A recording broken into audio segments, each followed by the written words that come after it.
Welcome into Nebraska Shoot Around. Anna Bellinghausen and Drake Keeler here alongside with you. Before we talk some Nebraska women's hoops, want to remind you that the Supernovas do come back home March 14th against Atlanta. Make sure you get your tickets at supernovas.com. But Drake, let's talk some women's basketball. So they've won 4 of their last 5. What's impressed you down the stretch? Yeah, obviously 2 of those games you win at Michigan, get the season sweep over a good team that's probably going to make the tournament, and then of course, they had that upset win over Iowa. That's going to be, one of the highlights of the season for sure. But the last 2, the win at Purdue, it's 2 teams, you expect to beat, and they did that, and they did it convincingly. The one against Northwestern, their biggest Big Ten win of the season in terms of margin of victory. So that's good to see, especially as, Northwestern's a bad team, but Nebraska lost to Rutgers, another team down in the depths of the conference. They've shown exactly what you want to see over this. They've shown more than what you want to see in the last 5 games, but these last 2, they've taken care of business for sure. Absolutely. I think this team has surprised some people and definitely turned some heads. So it'll be interesting come March. But let's talk about right now. And previously at Purdue, the first win that you mentioned that we haven't touched on yet on this podcast. So at Purdue, 77-65 win for the Cornhuskers. It was a slower start. Yep. Again, it's a Purdue team that's super young but very talented. Maybe just might take some time for them to get rolling down the stretch in Big Ten play in the coming years. But what did you like out of that Nebraska road win? Yeah, and that's not, that Purdue team isn't all that bad. They made a tournament a year ago, most of the same players. It's one that Nebraska, could have lost. They had only lost 3 home games, and that was to the top 3 teams in the conference. So it was kind of, I mentioned it last week, kind of just a result of the scheduling in part, but also they've just been good at home. They've been better at home. So it was really encouraging to see Nebraska not only win after going down double digits early, but, end up with a double-digit win of their own. It was a solid game. Alexis Markowski, 20 points, 21 rebounds, obviously really impressive there. It was just a good team win. Logan Nissley, we'll talk about her for sure, making her first career start in that game was really vital to that win. Her shooting she's been on fire lately. So it's been really good to see. I feel like this Nebraska team has proven how much depth that they have. Yeah. You mentioned Nissley. What did you like from her? Yeah, it was kind of surprising to me that she got the start. Darian White's been in that starting lineup, got hurt, has come back, started a game, but, maybe partly recovering from injury, and they just wanted to change things up. So they plugged Logan Nissley in there, and she, in the last 2 games, she scored double digits. She's done exactly what you would see. She was key in that Iowa win, too.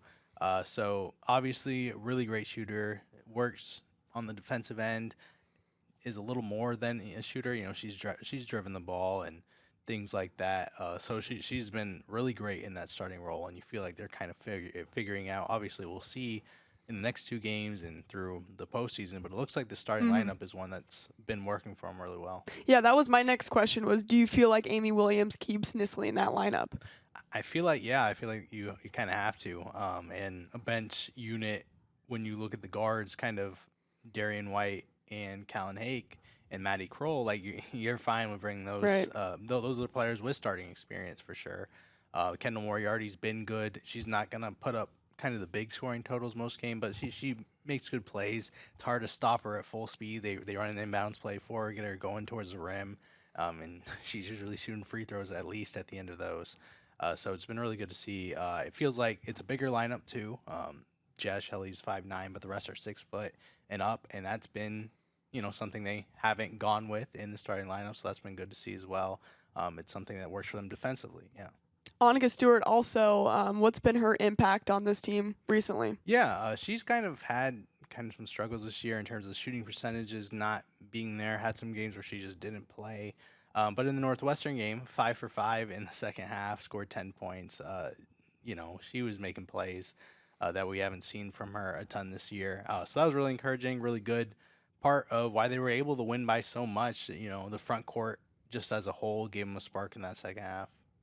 Yeah, and when you look at the schedule, only 2 games left. We were talking beforehand just how crazy the season, how fast it goes by. And so the last 2 games for Nebraska, against Minnesota at home on Saturday. That's senior day. And then at Illinois until the Big Ten tournament. What needs to happen for Nebraska to put themselves in the best position? Let's say they win 2 or win 1. What's the scenarios looking like? Yeah, they're in the 4th seed right now. That's the best case scenario. You get the double bye. You would only need to win 1 game to get to the Big Ten semifinals, and that wouldn't come against Iowa, Ohio State, or Indiana. So that's the ideal situation. They're probably going to need to go 2-0 to get that done, just because Michigan State also has equal number of losses. They have a fairly light schedule. So, if they have Nebraska has a tiebreaker, but if they lose a game, they might lose that spot. And the 5 seed is not that bad either. Mm-hmm. But I think that you definitely want to be in the 4 seed. You would hit 20 wins before as the regular season ends. So that'd be really impressive. Mm-hmm. This Minnesota game, Minnesota's been on a slide. I think 6 of their last 7 they've lost. They've been without their star player, Mara Braun. So they've really been struggling. Beat Nebraska with Mara Braun back in January. So you want to see Nebraska win this game. They should be able to. Illinois is going to be a tough one. Illinois started really poorly in Big Ten play, lost to Nebraska, but they just beat Indiana, I think on Monday or Tuesday it was. So that was a really impressive win. This is a team that can play. They're going to be at home, so that's absolutely. And they're still kind of making a tournament push. I don't think they can make it really. But obviously, if they win out, they've got some really tough games. Mm-hmm. So that's going to be one. Both teams are really motivated to win. So that's going to be the key matchup for sure. Where do you think Nebraska stands right now for March Madness, and maybe what can they prove in that Big Ten tournament too to get an even better spot? Yeah, they're kind of just a consensus 8 seed, 9 seed right now. I think winning out, you wonder and they're not going to go much higher than that. Obviously, this late in the season, Sure. With not a lot of unless they just run through Unless they beat Ohio State or Iowa or Indiana. But kind of realistically, you wonder if they can get up to that 7 seed, because the projections right now, you don't want to be playing undefeated South Carolina if you win your first round game. So if they can get up to 7 seed, and get a matchup with a 10 seed in the first round, and then kind of obviously you'd rather play a 2 seed than a 1 seed. So if they can win these last 2 games and get a win in the quarterfinals and get to the Big Ten semifinals, I think that's a situation where you might be looking at the 7 seed, and that's definitely in range, and that's definitely what you should aim for. But obviously they want to stay where they're at. 8, 9 seed's not a bad place to be to get a tournament win at least. So yeah, I mean that's the situation right now for sure.